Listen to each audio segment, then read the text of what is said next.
8 மாத குழந்தைக்கு காலையிலே என்ன சாப்பாடு கொடுக்கலாம் அப்படின்னு சொல்கிறேன்.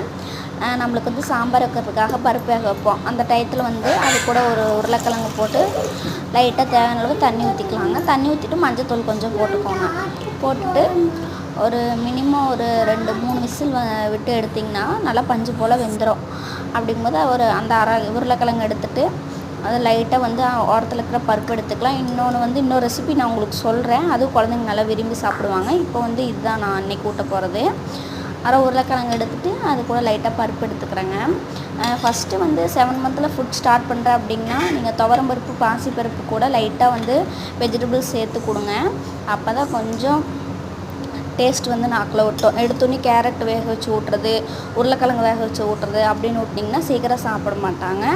அதே மாதிரி செரிமானமும் ஆகாது. அது கூட வந்து லைட்டாக வேக வச்ச சாப்பாடு நம்ம வச்சுருப்போம் இல்லையா குக்கரில், அடிசாதம் குழந்த மாதிரி எடுத்து அரைச்சிக்கலாம். அரைச்சிட்டு குழந்தைக்கு ஊட்டிங்கன்னா சூப்பராக சாப்பிட்டுக்குவாங்க. வயிறு வந்து பார்த்திங்கன்னா ஃபுல்லாக இருக்கும். பாய்.